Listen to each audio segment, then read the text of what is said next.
Okay, this morning we're about to have a very interesting conversation with two amazing young people who are changing the narrative of Africa all over the globe. They're two Ghanaians doing amazing things all over the globe. And when I say all over the globe, I mean all over the globe. So from Ghana to the world, they're changing lives, they're changing their own lives, they're impacting, different communities, impacting businesses and societies. And today we get to talk to them. One of them is already seated with me in studio. The other would join via Zoom. I have the pleasure this morning to host Foster Awintiti Akugri, a very good friend and brother of mine. He's a partnerships and government relations lead for the Africa FinTech Summit. And we also get to talk to Mariam Nina Hardy. She's the president of the Oxford Africa Society. And so you can clearly tell that they are big people. I mean, although they are young people, but they are big people who are doing amazing things. And you can see Mariam on our screen. She's joining us via Zoom this morning. But Foster is already here with me. My brother, Charlie, it's good to see you, man. Long time. I know. How's America treating you? I let it out. How's America treating you? I think so far so good. So far so good, yeah. We are playing a global responsibility. Someone has to take the steps necessary to keep fixing the narrative as we go. Absolutely. And there's no better way to drive change without being part of it. Absolutely. It starts from finding your way into the crevices where the conversations are had, where representation is needed, correcting the wrongs, correcting the notions and perceptions, and making sure that the right narrative is driven forward. Yeah. Great. Making sure that the right narrative is driven. And so our conversation today is basically changing the African narrative on the global stage. Changing the African narrative on the global stage. So if you're an African, out there, how are you changing the narrative? How are you telling the African story to everybody out there? Are you one of those people who keeps telling people that, hey, we live with the monkeys and the tigers and the cheetahs in our homes? Or you're actually telling them that, hey, you know what, Africa is beyond what a lot of you think about it. It's bigger and better than you think about it. We also have some skyscrapers here. We also live the good life here as well. Mariam, good morning. Nina. Good morning, good morning. Hello. Hello, can you hear me? Yes, I can hear you loud and clear. How are you doing, Nina? I'm doing okay. I'm doing okay. Thank you so much for having me. It's always a pleasure. Great. So let's jump into it. I want to start the conversation with you this morning. For you, how did it all start? What was the beginning? How did the story begin? So my story with the Oxford University Africa Society actually happened almost immediately after arriving in Oxford. As a new African student, I was looking for more than, just a community. I was looking for a place where I could be seen, challenged, and inspired. And so AfriSoc offered exactly that.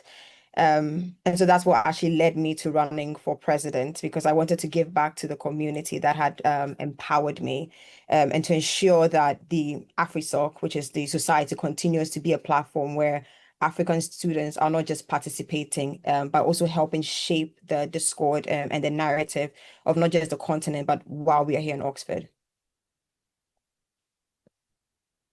Into it, and how has the journey been so far as president of the society? It's been, I always say it's been one of the most rewarding experiences. So I'm actually a scientist at heart.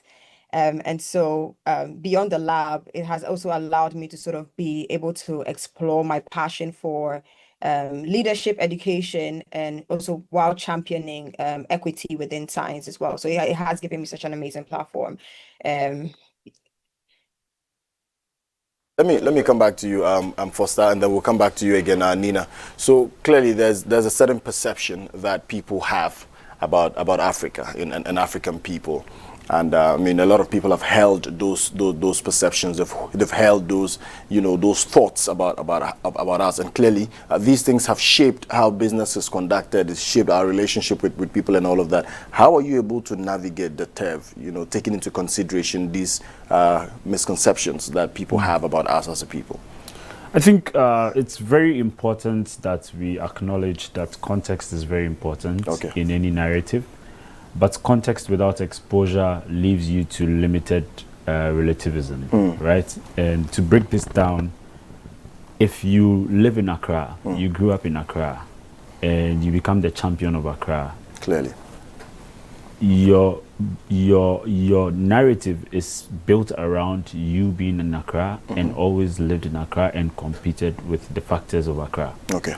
The moment you transcend the borders of Accra into other regions and other countries, it tests whether your championship is still validated in a bigger ecosystem. Now, Africa has always been put in this box, the common narrative of a monolith from a perspective of a market segmentation. Okay. But this is a continent with 54 countries. This is a continent that has this land mass twice the size of some continents joined together. Yeah. This is a continent that has a population of young people far greater than that of many other continents. Okay. This is a continent that has more arable resources than anywhere else.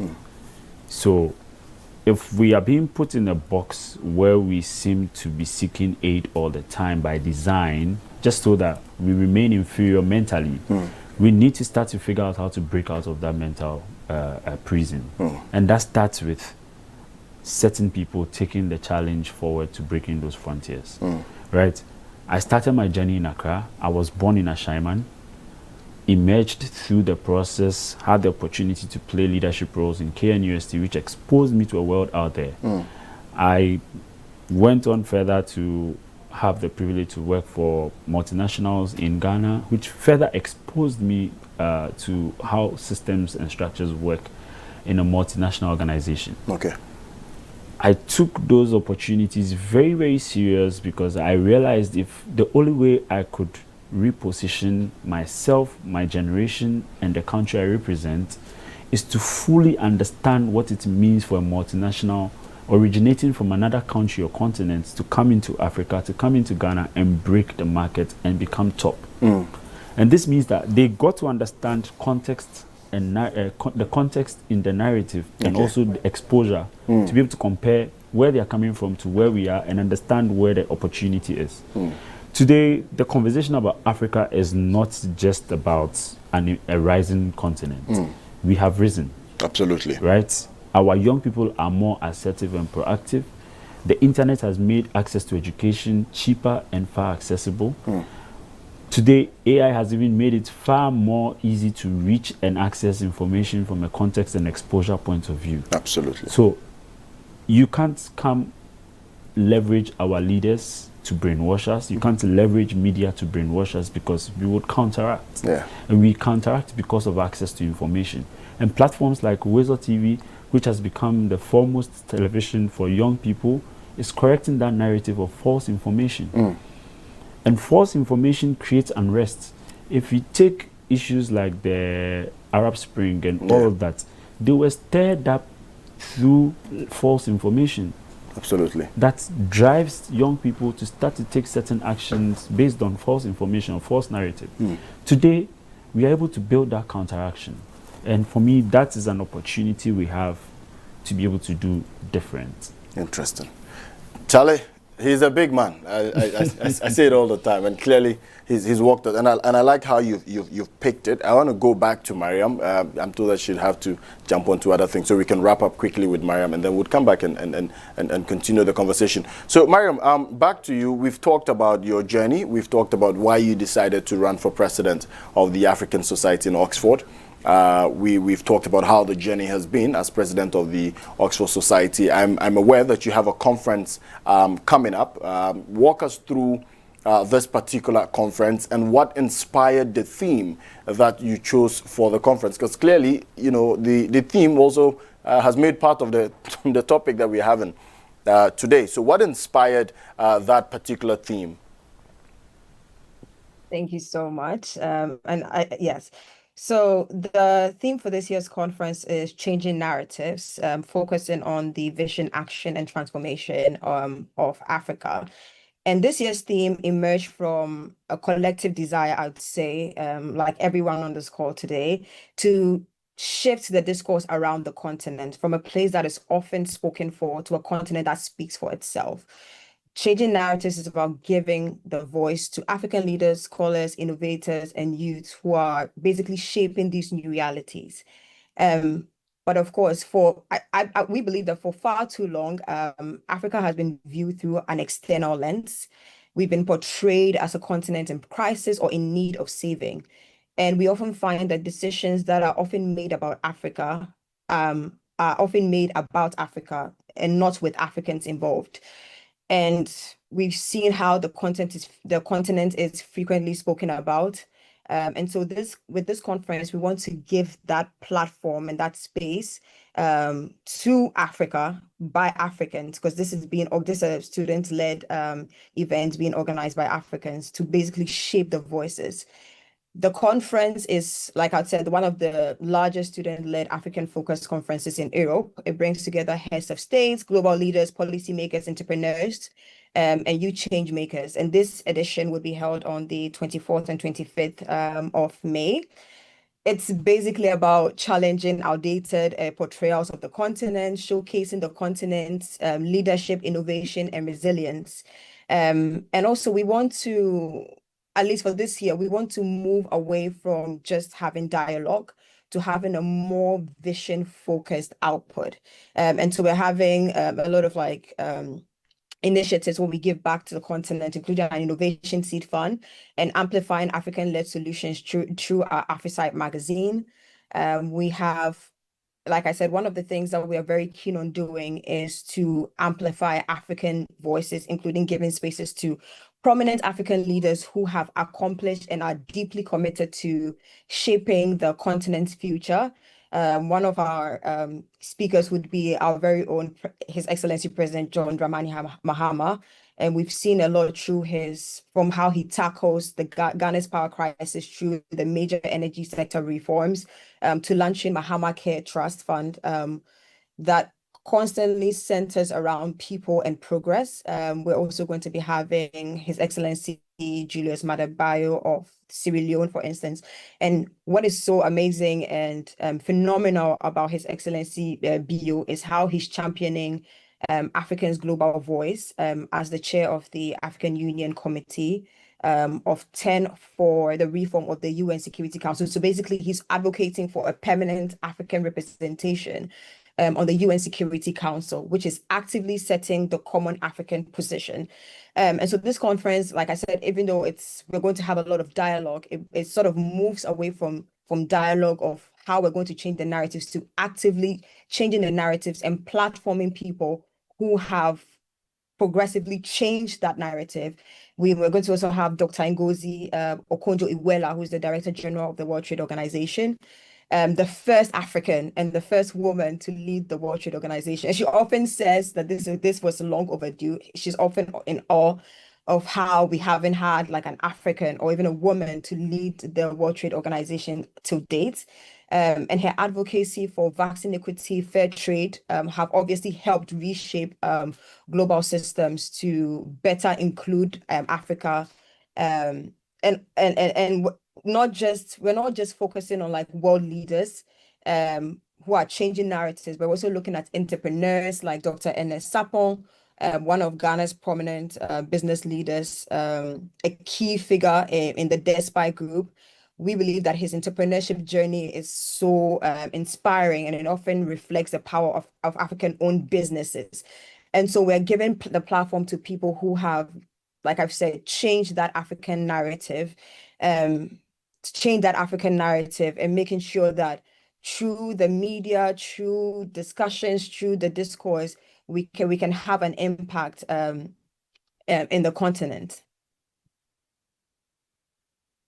Really solid. You have a really powerful lineup, I must say, and also quite inspired by the direction that you're looking at. You know, moving beyond the usual talk and actually taking actionable steps towards ensuring that we change the narrative about the continent, and we actually also ensure that something real happens beyond the conversations, beyond the talk.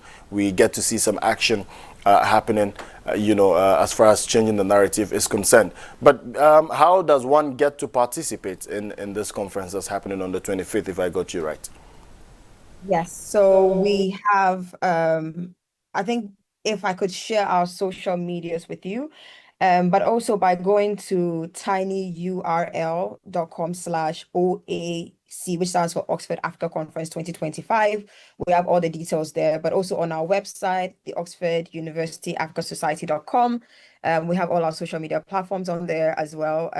And yes, more information about all our speakers, because we have an incredible lineup of speakers. We even have our very own Honorable Shelley Botry, the Secretary General of the Commonwealth, who will be in attendance as well. So it's going to be a very, very impactful conversation to be had.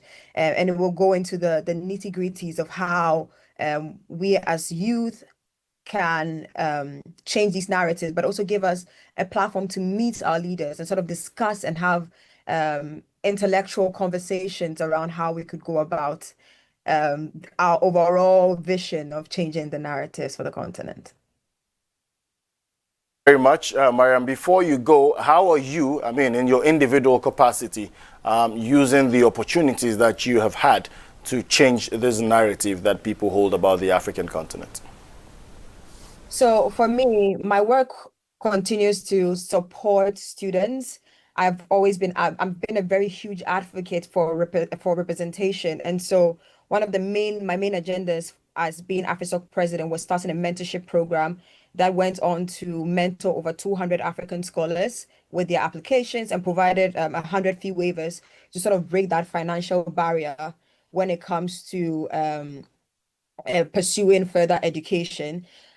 Personally, I'm very committed to science. And like I said, I'm very, very big on advocacy, giving a platform to scholars, giving a platform to scholars to be able to network, but also a place where they can be able to share their voices. And I always, at the end of everything I say, I always make sure to let everyone know that your voice matters and your dream matters. And often as Africans, we tend to feel like we don't belong in every room.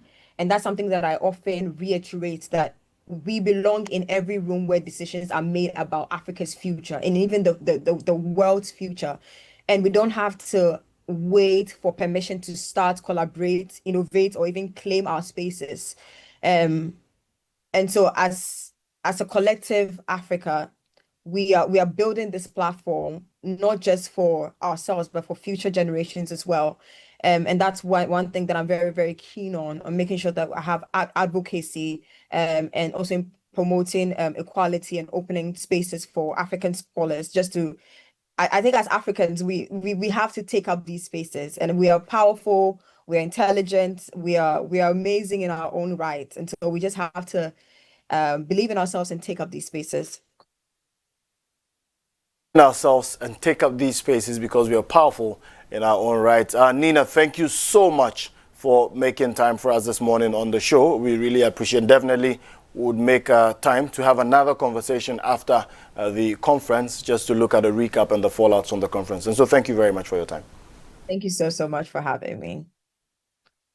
So Foster, back to you. You've heard Nina. You want to touch briefly on all that you've heard Nina mention? I think it's a very, very great opportunity to have people like Nina championing the conversation on platforms like Oxford, which is a very prestigious university. Of course, knowledge is power, as they say, and academic institutions are a significant force that drives industry and national agenda. So we are very excited and proud to have a Ghanaian youth leading the charge on a platform like that. Say kudos to them, and I look forward to seeing the outcome of the conference happening at Oxford later this week. I mean, you also have a conference happening, but before we even get into that, I want us to touch more on the how you're using innovation, within the tech space, especially to also change the narrative, because one of the key drivers, of changing the African narrative today is tech. Yeah.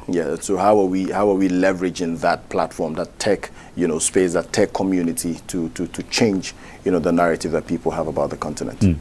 So I think one thing you can say for a fact and with confidence about Africa is the fact that innovation is in our DNA. Okay. Right.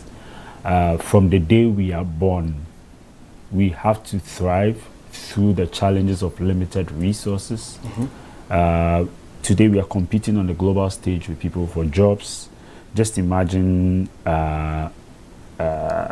some of the newest things like STEM, which has been at the frontier of education in places like India, in places like Singapore, in places like China, Australia, and the US and Canada, and we are only just catching up.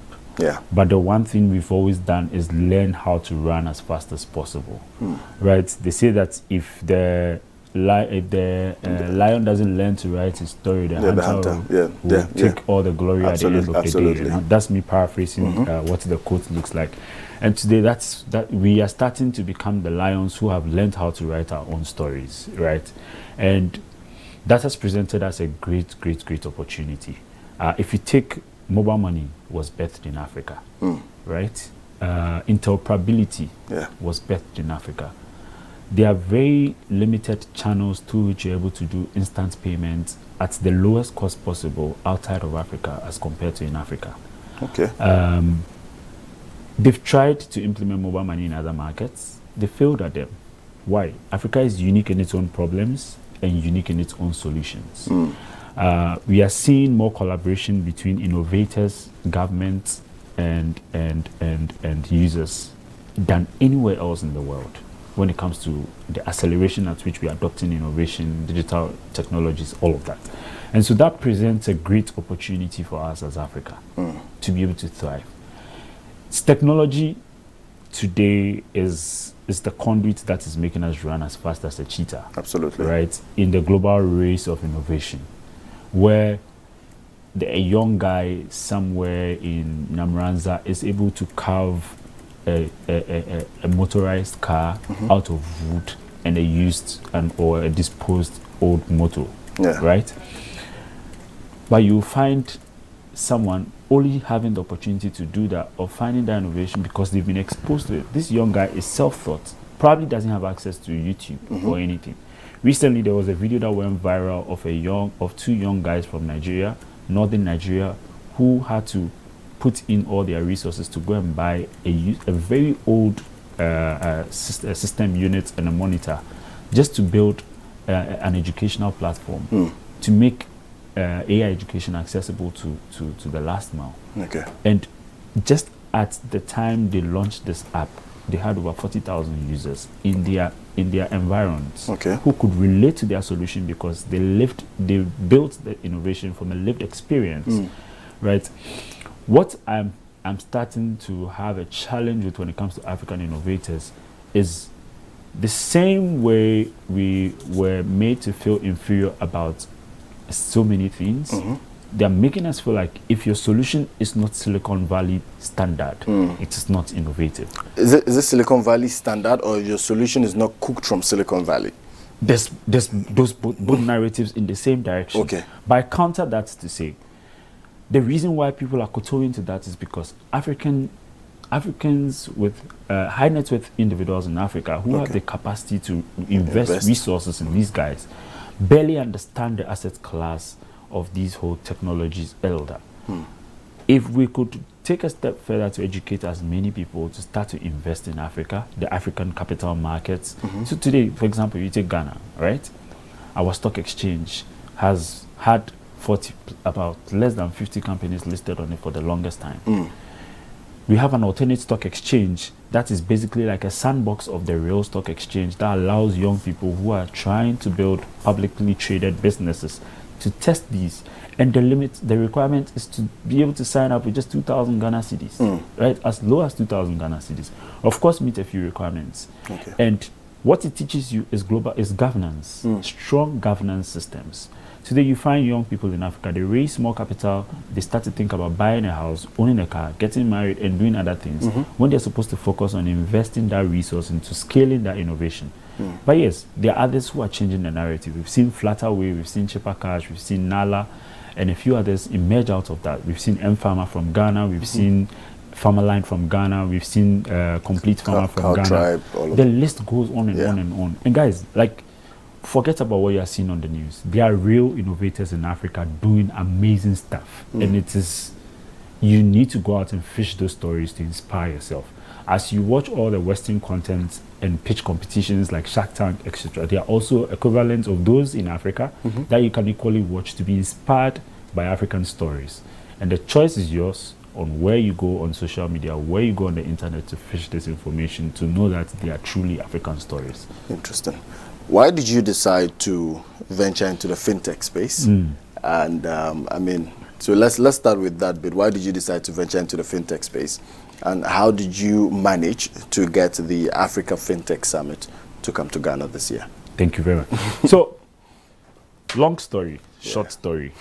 I studied computer science in KNUST. Okay. During my time there, I launched a foundation called the Hackler Foundation, which was focused on helping build skills.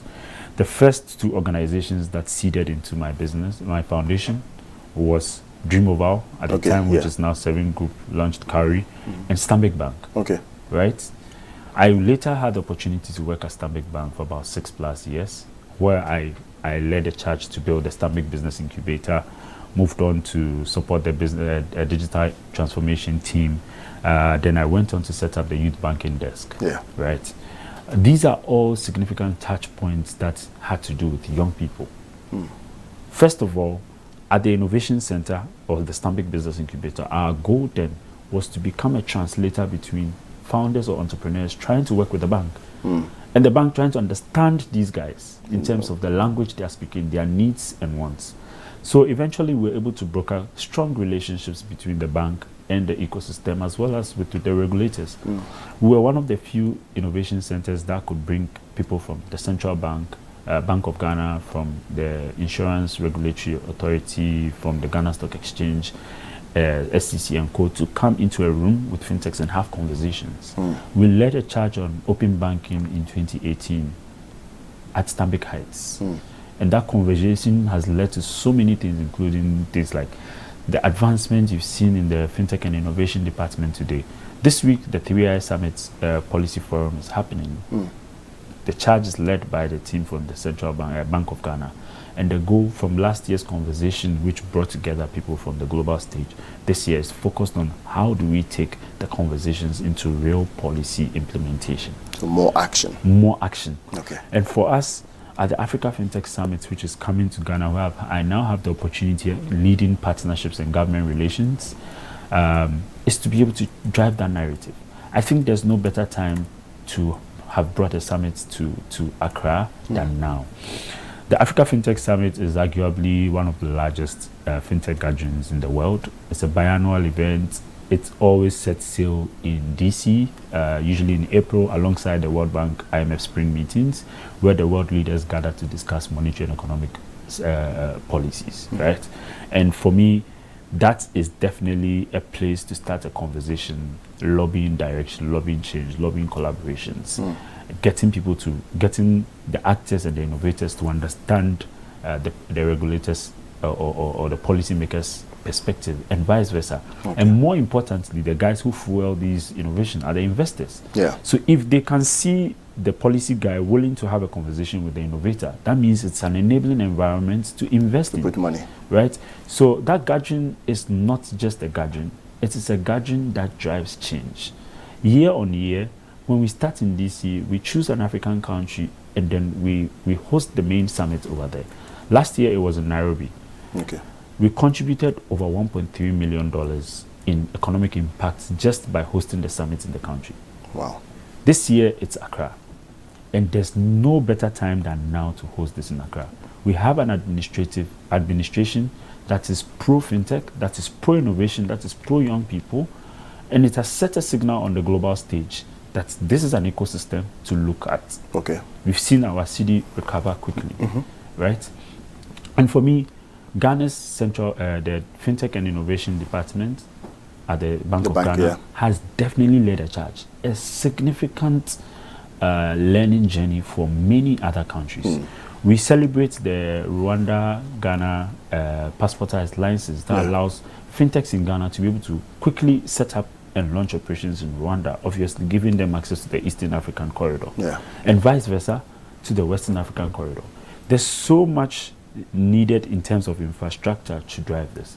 The reason why I took the opportunity to lead partnerships and government relations is because if you really want to drive that change, you need to sit at the forefront of these conversations. You need to be able to get into the room, being the guy who understands the pain of being a founder and the language of being a regulator or a policymaker. And I've had the chance to sit on both sides of the table to understand what it means to innovate at a policy level, what it means to innovate at the implementation level, and more importantly, what it means to help an investor feel confident about the market. Okay. And Africa is in that place right now. We are investable, we are innovative, we are collaborative, and we are driving a culture for change. More importantly, we are building a generation of young people who demonstrate a high lifetime value per every client a fintech is able to acquire. Okay.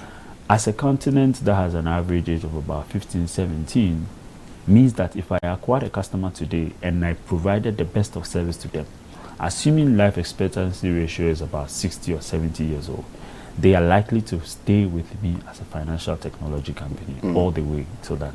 And that is a significant value any investor cannot bypass. And as a growing population of young people, we are likely to become the powerhouse in terms of labor force for the world. Okay. My encouragement, stay in Africa, work power the world from Africa. This gives you an opportunity to contribute locally through tax contributions, through conversations like this, driving that policy, etc. Yeah. We need to also start to find ways of easing out the borders for our young people to be able to move in between Africa. Yeah. I believe exposure plays a critical role in our world of imagination. And as young people, we can dream bigger. We can dream about solving problems not just for our country, but for the continent. And the only way to build a continental identity and a continental imagination is to broaden the boundaries through which we see. And that means encountering and experiencing it firsthand by having the chance to even go to Togo, to go to Benin, without having challenges on the border. Yeah. If you fly, you don't see what happens really on the border. Oh, yeah. Right? There are so many challenges at the border level where you see all these immigration policies implemented and it is well enforced in the airports. Yeah. But at the border level, the guy has not been updated. The immigration officer has not been updated about what is happening. And you find somebody going there with the most recent knowledge because he found it on social media through some content page or TikTok, gets to the border, and the immigration guy says, we don't have that information, so you have to go to what we are doing now. And those small challenges impact the micro traders who every day have to cross the borders to go and take items and come and sell, and vice versa for people moving from there. So the dream about a united Africa, the dream about a single market of the Africa Continental Free Trade Area, starts from addressing the real issues. It's not just about designing policies. It's about actually going on the ground to understand what the everyday African lives through. And that, I believe, is where innovators come into. They are in touch with their communities. That is why they start to find solutions at the local level and gradually grow. And that's, for me, crowdsourcing those ideas as a progressive administration, as a progressive policy, as a progressive leadership across Africa is the start of the journey to making Africa a better place. Very interesting one, and I love all the perspectives that you're bringing in. But of course, you've already touched on the challenges. I won't go there. How do we get African governments, to jump on all of these innovations, all of these new things that we are coming up with as young people? How do we get the governments to come in to support these things and to ensure that at the end of the day we're able to market all of these innovations on a global stage? I think it's already happening. Okay. Right? It's not about getting the governments there. They are already there. Okay. They are already willing to work with experts, industry experts. They are already willing to work with investors. We've seen the mobile money being fully enforced. We've seen stable coins being fully enforced. Ghana now has a clear framework that allows for crypto and stable coins to operate in the market. And for us, that tells you that this is a clear example of government working with innovators, government working with investors to see that charge and change. What we need to keep doing more is creating rooms for those collaborations to happen faster. Okay. Right. The other thing is in as much as our biggest challenge in Africa is not lack of capital, it's actually lack of human infrastructure. Tell me more about that. And lack of human infrastructure is to say, we are giving everyone general education, ignoring the need for us to start to build some level of specialist areas through our academic institutions. You need to be clear with a labor plan that says we potentially see 100 million young people growing over the next generation. Out of these 100 million people, these are the areas or sectors we want to double click on. That means we need to build a skill of people who are sugar experts, who are logistics experts, who are construction experts, who are electrical engineers, because we know where our real problems are. As you churn out these people, you are able to create economic value for the continent because their expertise allows them to start to solve for challenges in those sectors. Right? Now, as they solve for those sectors, obviously, I am not graduating out of school to lack a job, because there's a clear plan of creating the job because there's a problem to be solved. And there's a clear plan of building the skill to solve the problem. At the end of the day, are jobs created? Yes. Why? Because we intentionally curated our educational system to churn out human capital that can solve our real problems. And that human infrastructure is what is lacking today. If you pull out so many of the RFPs and the type of consultants they require to do certain jobs, we have the people, but these people have the general knowledge, not the specialist knowledge to deliver on these mandates. That is why you find them going outside the continent to find talent. But when you go outside into the diaspora, guess the guys who are driving all these intellectual properties that are being generated? Africans. Are they coming back home? No. Why? Because the environment is not conducive for them to feel valued. If I am a junior manager in Ghana and my wage is say 5,000 cedis, and I get the opportunity to take the same role in another market, and they value my skill enough to pay me $5,000, it's still 5,000. But the currency change alone changes my value 10x. Will I stay in Ghana, or will I rather live there and repatriate funds to take care of my family here? And that's what is driving that change. As our economic, our cost of living starts to increase, we need to be intentional about making sure that compensations are equally meriting the cost of living, as well as the revenue being generated by businesses here, right? Every single time, for example, the CD has appreciated against the dollar over 10%, right? Does this mean that prices of goods have reduced? Does this mean that compensations are commensurating that change? And when there was inflation, was there a mandate to review the labor laws to ensure that compensations being given to people merits the economic changes? These proactive measures allow people to feel comfortable in staying in the country and doing service to the continent and doing service to their countries.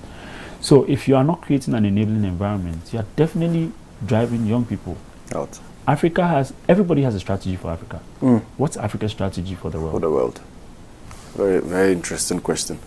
Everybody has a strategy for Africa. What is Africa's strategy for the world? That's quite deep, you know, and it's an important question, actually. Very important question. The day we answer that and deliver on a clear plan, actionable plan that is well communicated into the minds of every young African, we will see them act on behalf of the continent wherever they find themselves. So we're basically asking, what is the African dream? Like we have the American dream, we have the British dream, we have the Chinese dream. What really is the African dream? What's the dream for the African youth? The plan is to go to school and japa. But the world is our oyster. Yeah. Go to school and japa. So let's firm up final details about the conference. What are we to expect? What are some of the things that are going to happen?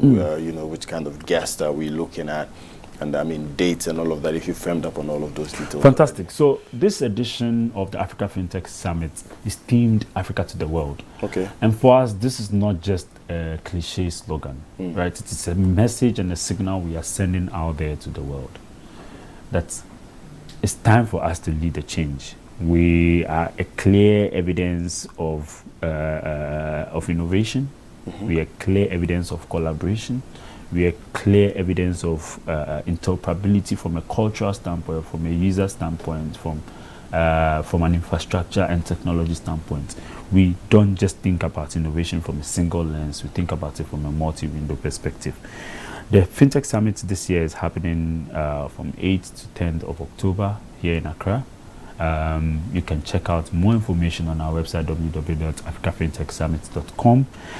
We are curating experiences for startups, for executives, for students, and for the general public. Okay. Our goal is not just to host a summit. We want to bring people together to have real conversations that meet them where they are. So if you brought a student into the room, and fintech is the enabler for all the tech-enabled ecosystems, because obviously if you are providing a service, you need a way to collect your money, you need a way to settle suppliers, you need a way to pay your taxes, all of that. The use cases surrounding every single digital transformation journey being impacted from a government level all the way to industry and our everyday lives requires that there are skill sets. Okay. There are jobs that are being created in the process. And for the students, our goal is to create that room for those master classes to happen. For the founder, for the startup, our goal is to help them have conversations with people who have taken the journey ahead of them. Okay. To share their learnings with them so they can accelerate their pace at which they are innovating without repeating the same mistakes. For policymakers, for investors, we have forums and roundtable discussions that will also allow them to have those conversations at that level. The outcome of these summits is we usually generate an impact report that we circulate to our stakeholders. Okay. Some end up driving change in at the country level, at the continent level, and we actively, constantly try to be in rooms necessary for these conversations to be had. So you can find a lot of the information about the summit on africafintechsummit.com. Okay. Tickets are live. Today we are going to be at the 3i Summit. Later this Friday we are hosting a mixer in Accra with some strategic partners. There's going to be discussions there. You're hosting. Yes, I'll be there. Happy to have you there as well. And definitely follow us on all social media channels, Africa FinTech Summit, so you can stay up to date on everything that has happened. This is the 14th edition, and this by far is going to be the biggest edition in Accra, in Ghana. And I do not want you to miss the opportunity. Don't let FOMO kill you. Show up fully to participate over the 3-day period, the ecosystem tours, and all of that. We look forward to seeing you at the Africa FinTech Summit. Africa to the world. Let's drive that change together. Africa to the world. Let's drive that change together. And those are his final words with us. Unless you have final words for any other final words for us again. No. Okay. I am a product of the ecosystem. I believe strongly in Africa and what it can do. It has brought me this far, and I do not doubt that the many other people who are coming up would miss the opportunity because we are paving the way for them. Great. All right, Foster, Awintiti Akugri, thank you very much. Thank you very much for having me. Yeah, for making time with us this morning. We truly appreciate it. Viewers, we'll take a breather. When we come back, we do trends.